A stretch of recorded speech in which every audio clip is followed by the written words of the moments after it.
말씀은 누가복음 2장 21절로 39절입니다. 한 구절씩 교독합니다. 할례할 8일이 되매 그 이름을 예수라 하니 곧 잉태하기 전에 천사가 일컬은 바라라.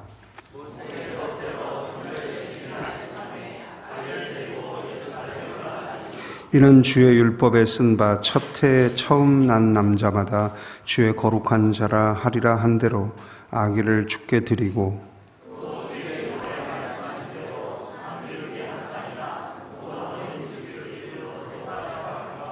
예루살렘에 시므온이라 하는 사람이 있으니 이 사람은 의롭고 경건하여 이스라엘의 위로를 기다리는 자라. 성령이 그 위에 계시더라.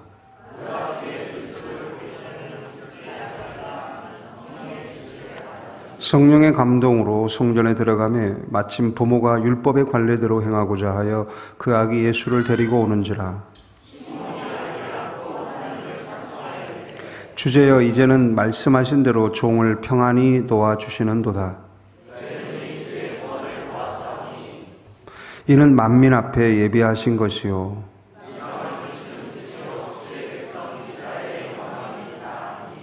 그의 부모가 그에 대한 말들을 놀랍게 여기더라.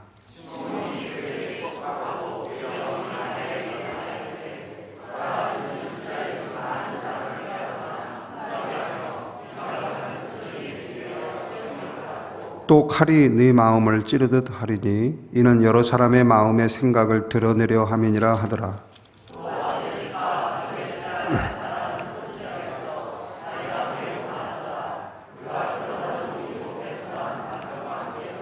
과부가 되고 84세가 되었더라. 이 사람이 성전을 떠나지 아니하고 주야로 금식하며 기도함으로 섬기더니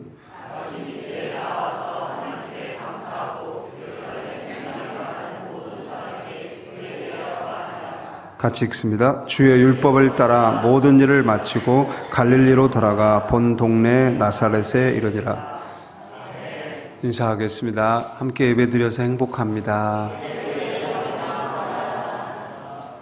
오늘 저는 누가복음 강의 6번째로 열매 맺고 지는데 실패라고 하지 마라, 이런 제목으로 은혜 나누겠습니다. 유대인들은 아이가 태어나면은 8일째가 되었을 때 할례 의식을 통해 아이와 하나님을 연결해 줍니다. 그리고 최초의 이름을 지어주죠. 그 이름에는 반드시 하나님을 향한 신앙적 의미를 담습니다. 유대인 부모에게서 태어난 예수님도 8일째 할례를 받으시고 이름을 부여받으시는데 천사가 수태고지 때 알려준 예수라는 이름이 정해집니다. 그리고 유대인의 전통을 따라 태어난 지 40일이 되었을 때 정결 예식을 치르기 위해 성전에 있는 예루살렘으로 올라갑니다. 그리고 거기에서 숙명과도 같은 바로 성경에 나오는 인물들 중에 기다림의 대명사로 알려진 시므온과 안나, 이 두 사람을 만나게 되죠. 첫째, 기다림의 양상은 다를 수 있습니다. 다 같이 한번 읽어볼까요? 시작. 기다림의 양상은 다를 수 있습니다. 시므온은 메시아를 만나기 전에는 죽지 않을 것이다 라는 천사의 지시를 받습니다. 약속을 받았어요. 그래서 그 때가 이루어지기를 믿음으로 기다리고 있는 중이었습니다. 25절 이하를 읽어봅시다. 예루살렘에 시므온이라는 사람이 있으니 이 사람은 의롭고 경건하여 이스라엘의 위로를 기다리는 자라. 성령이 그 위에 계시더라. 그가 주의 그리스도를 보기 전에는 죽지 아니하리라 하는 성령의 지시를 받았더니 성령의 감동으로 성전에 들어가매 마침 부모가 율법의 관례대로 행하고자 하여 그 아기 예수를 데리고 오는지라. 성령의 지시를 받았다. 약속을 받았다. 이 약속이 있기 때문에 하루하루 살아가면서 하나님이 약속 주신 게 어떻게 이루어질까? 언제 이루어질까? 항상 호기심과 설레임으로 하루하루를 살아가는 거예요. 이게 바로 성령의 감동으로 사는 겁니다. 영적인 민감함과 영적인 관찰력을 발휘하여 주변을 살피고 현상을 살피고 모든 일어나는 일들의 의미를 해석해냅니다. 또한 거기에서 내가 생각되어지는 어떤 생각의 그 조각들을 다 모아가지고 채집하고 수집해서 그거를 일주일 동안 다 모은 걸 가지고 이제 성전에 가지고 올라가서 하나님 앞에 펼쳐놓고 하나님의 성령의 조명을 구합니다. 그리고 하나하나를 하나님 말씀으로 비추어 생각해 보면서 어떤 것이 진짜 하나님이 원하시는 뜻일까를 찾아내는 작업을 하는 거예요. 그러니까 하나님께 받은 약속이 있기 때문에 영적인 감각과 촉수가 작동을 하는 것이고, 하나님의 말씀에 올바른 인도를 받기 위해서 기도와 말씀을 듣는 작업을 열심히 하게 되는 겁니다. 이게 바로 남자가 신앙생활을 열심히 하는 이유입니다. 남자는요, 이런 구체적이고 실제적인 목표가 주어져야 움직이는 존재예요. 남자는 담장 너머로 던져지는 모자가 있어야 담을 넘어갑니다. 분명하고 확실한 목표가 있어야 합니다. 모호한 거, 불확실한 거, 관념적인 거, 추상적인 거 대부분의 남성들에게 맞지 않습니다. 하나님은 그것을 알기 때문에 남성들에게는 성령의 치시를 주십니다. 그래서 그 선명한 계시를 통하여 마음의 그림을 그려주시고 색깔을 칠해주십니다. 남성은 이 붉게 물들은 하나님의 약속이 있기 때문에 아침에 눈을 뜨는 것이고 뛰는 가슴을 가지고 하루를 시작하는 거예요. 지혜로운 아내는 이런 남성의 본성을 잘 활용합니다. 그래서 아침마다 약속을 하나씩 해줍니다. 그러면 남자는 그 약속이 뭐라고 그거 붙들고 하루 종일 설레이며 사는 거예요. 반응들이 세야 하시네요. 저는 그랬는데 자, 시몬은 이 약속을 붙들고 평생을 기다립니다. 안나는 어떻습니까? 안나는 전형적인 여성상입니다. 과부가 된 후 성전을 떠나지 않고 늘 금식하고 기도하며 하나님을 섬겼다라고 성경이 말하죠. 한번 읽어볼까요? 36절 이하 시작. 또 아셀지파 비누엘의 딸 안나라 하는 선지자가 있어 나이가 매우 많았더라. 그가 결혼한 후 7해 동안 남편과 함께 살다가 과부가 되고 84세가 되었더라. 이 사람이 성전을 떠나지 아니하고 주야로 금식하며 기도함으로 섬기더니 마침 이때에 나와서 하나님께 감사하고 예루살렘의 속량을 바라는 모든 사람에게 그에 대하여 말하니라. 시몬의 배에 매우 수동적이죠. 그리고 일상적인 것을 보게 됩니다. 늘 밥을 하고 빨래를 하듯이 늘 금식하고 늘 기도합니다. 과부이기 때문에 그러는 것이 아니라 여성이기 때문에 그렇습니다. 여성의 라이프 스타일은 이렇습니다. 급격한 변화를 싫어합니다. 어제와 전혀 다른 오늘을 좋아하지 않습니다. 안정적이고 예측 가능한 걸 좋아합니다. 늘 그렇게 해온 대로 늘 그렇게 하며 살기를 바랍니다. 성전을 한번 정하면 성전을 떠나지 않습니다. 그 자리, 그 분위기가 몸에 익숙하고 편하고 좋습니다. 다른 성전, 다른 분위기 낯설고 불편합니다. 하나님의 약속을 붙잡고 천하를 돌아다니면서 채집한 자료를 분석하고 그것을 분석하기 위해 일주일에 한 번 성전을 찾는 남성들과는 좀 다릅니다. 완전히 다릅니다. 성전을 떠나지 않습니다. 주야로 기도하며 깊게 뿌리를 뻗어갑니다. 어떻게 보면 재미가 없죠? 발전이 보이지 않죠? 그러나 그렇지 않아요. 그 수동적이고 일상적인 행동 속에서 아주 조금씩 땅을 움켜쥐며 잔뿌리를 뻗어나가며 믿음이 자라가고 있는 거예요. 그래서 웬만해서는 어떤 바람에도 흔들리지 않아요. 요동하지 않아요. 굳건하고 튼튼합니다.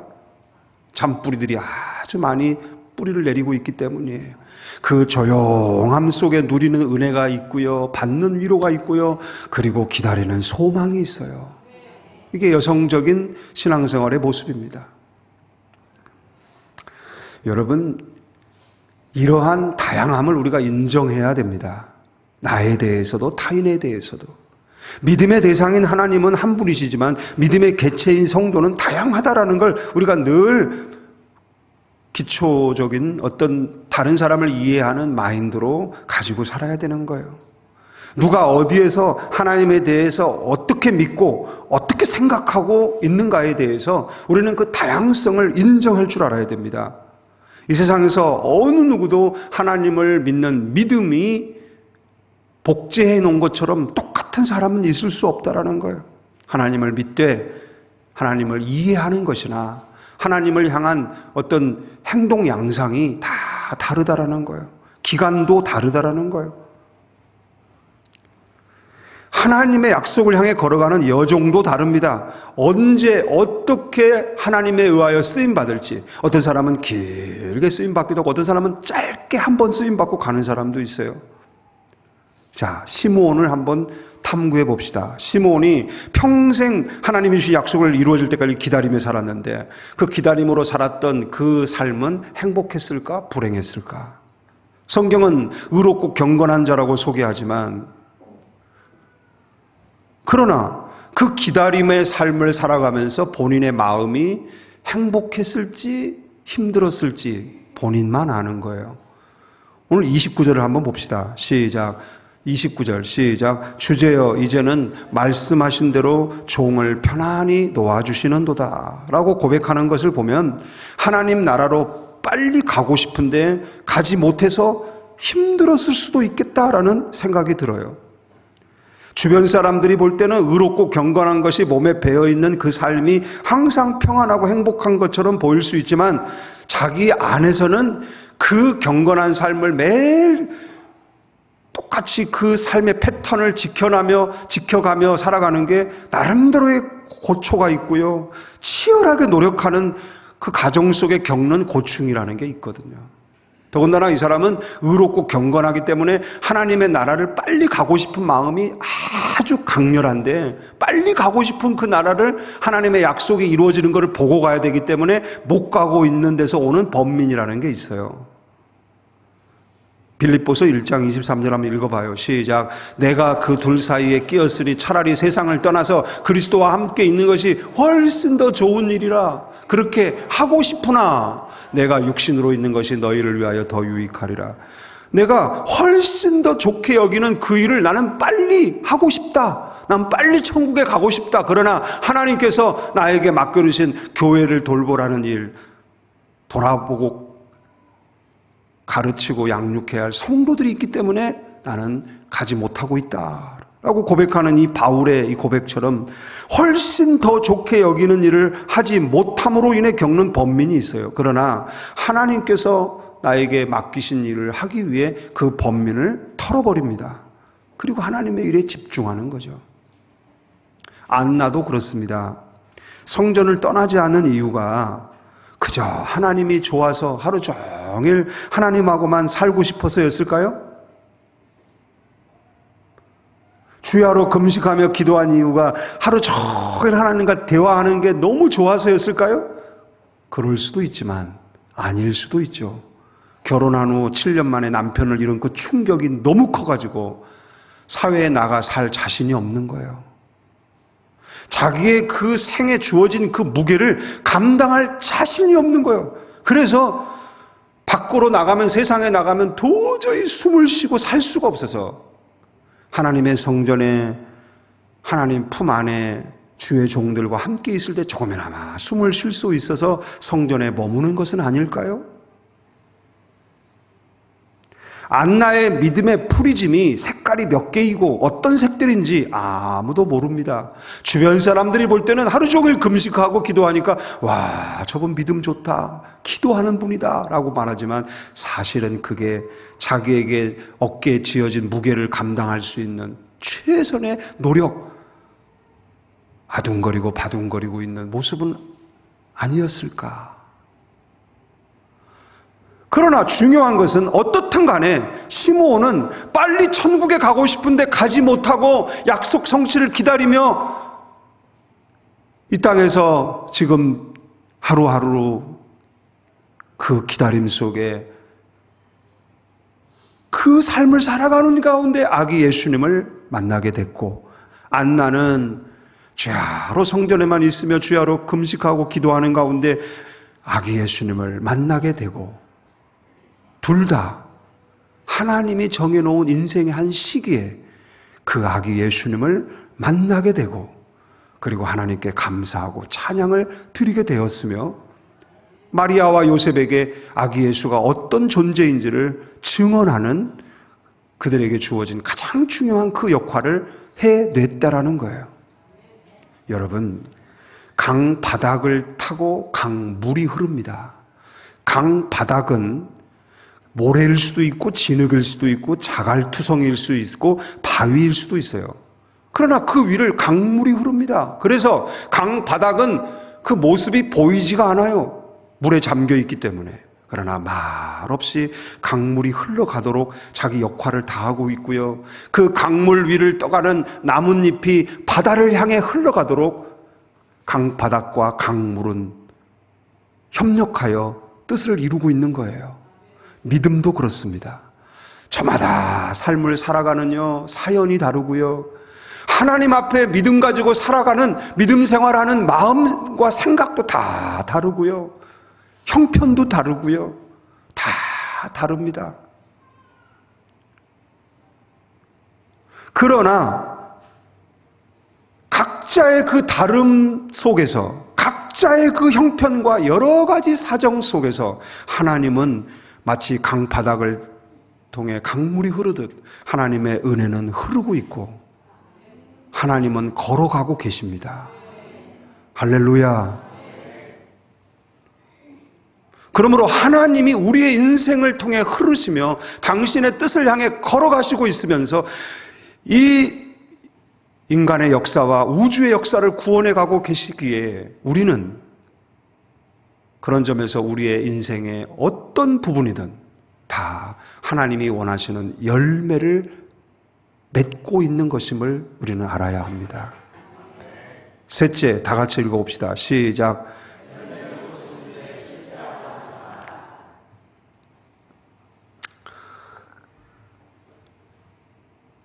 시므온도 결국은 아기를 안고 하나님을 찬송하여 하나님을 높이고, 안나도 결국 아기 예수를 만나고 하나님께 감사하고 이스라엘의 속량을 바라는 모든 사람에게 아기 예수를 증언합니다. 결국은 그들은 그 목적을 이루는 데 귀하게 쓰임 받아요. 모든 인생은 저마다의 존재의 목적이 있고 쓰임의 목적이 있습니다. 공통적인 것은 때가 되면 그들의 인생을 통해 하나님의 뜻이 이루어지게 된다라는 것입니다. 어쩌면 시므온은 이 한 번의 증언을 위해서 평생을 기다림으로 준비하였고, 안나는 이 한 번의 증언을 위해서 인생의 모진 아픔에 던져진 채 홀로 견뎌야 했습니다. 이 한 번의 증언을 위해, 이 한 번의 증언이 그들의 전 인생에서 유일하게 맺은 열매 하나일 수 있습니다. 어떻게 보면 작은 그 열매라고도 할 수 없을 만큼 작아서 그들의 인생에 대해 너희는 열매가 하나도 없는 무실한 인생이야 라고 사람들이 말해도 할 말이 없을 정도요. 작은 열매예요. 무실해요. 무명해요. 무광해요. 찬란하게 빛나는 빛이 없어요. 그러면 그렇다고 해서 그들의 삶은 무실한 삶입니까? 열매가 없습니까? 여러분, 반딧불이의 빛은 빛이 아닙니까? 반딧불이가 2주 동안 빛을 내고 사라져갈 때 여러분, 그 반딧불이 수를 다 세어보셨어요? 세어본 적 없으시죠? 그런 반딧불이 같은 작은 빛을 내고 사라져가는 사람의 인생에 대해 우리가 어떻게 함부로 실패했다고 말할 수 있습니까?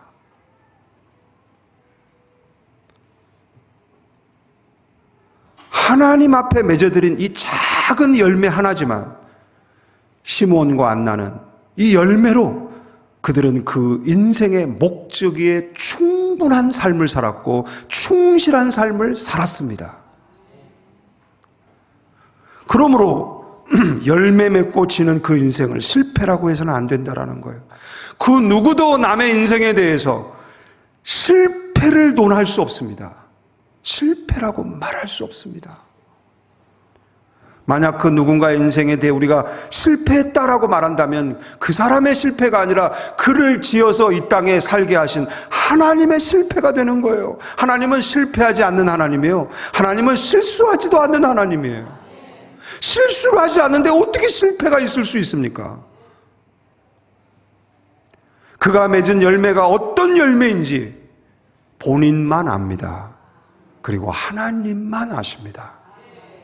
또한 그 열매가 또 다른 어떤 열매로 이어질지도 하나님만 아십니다. 우리는 이 땅에 존재하는 모든 인생에 대해서 그를 이 땅에 존재하게 하시고 살게 하신 하나님의 뜻을 우러러 생각할 줄 알아야 하고, 그를 통한 하나님의 섭리적 뜻과 우주적 뜻이 잘 이루어지도록 기도하고 그를 축복하는 성도가 되어야 합니다. 그렇게 살아야 합니다. 심지어 하나님의 도성과 세상의 도성, 이 하나님의 크신 통치하심 속에 악인이 존재하고 악인이 나를 괴롭힐다 할지라도 그 원수조차도 하나님의 뜻을 실현하기 위해 존재하다가 사라지는 인생이니 우리는 그것조차도 축복할 수 있어야 합니다. 우리는 요한계시록에 나오는 이 성도의 고백을 나중에 천국에 가서 하나님 앞에 섰을 때만 할 게 아니라 매일매일 하나님께서 뜻을 이루어 가시는 이 현실, 하루하루의 삶을 살아가면서 우리가 만나는 모든 사람, 내 옆에 있는 모든 사람의 삶을 보면서 우리는 이 고백을 할 수 있어야 합니다. 다 같이 한번 큰 소리로 시작. 우리 주 하나님이여, 영광과 존귀와 권능을 받으시는 것이 합당하오니 주께서 만물을 지으신지라 만물이 주의 뜻대로 있었고, 이게 중요한 거예요. 만물이 주의 뜻대로 있었고. 아멘입니까? 아멘 할 수 있습니까? 정말 할 수 있습니까? 만물이 주의 뜻대로 있었고, 모든 만물이 다 주의 뜻대로 존재했고 쓰임 받았고 역할을 다 했다라는 거예요. 또 지으심을 받았나이다 하더라. 우리가 이 고백을 이 세상을 살아가는 동안 항상 반복해서 해야 합니다. 모든 사람에 대하여 도무지 이해가 안 되는 인생을 보더라도 우리는 그 사람의 인생을 지으시고 이끄시는 하나님을 우러러 보면서 이 고백으로 그를 축복하고 기도해 줄 수 있어야 합니다. 제가 곡을 하나 선곡을 했는데요, 이게 추수감사절 때 한 번만 부르기에는 너무 이 가사 내용이 너무 아까운 가사예요. 아주 우리의 인생과 타인의 인생을 이해할 때 이게 너무나 통찰력을 주는 가사 내용인 것 같아요. 그래서 제가 이 곡을 선곡을 했는데요, 이 농부의 마음을 가지고 나의 인생을 볼 수 있어야 되고 다른 사람의 인생을 볼 수 있어야 합니다. 할렐루야. 신앙이라는 것은 하나님으로부터 시작하여 나에게 머물고 나를 통해 세상으로 흘러가야 진정한 신앙입니다. 그래서 이 찬양 가사의 고백이 우리가 세상을 바라보는 프리즘이 될 수 있길 바라요. 한번 가사 생각하면서 찬양을 부르도록 하겠습니다.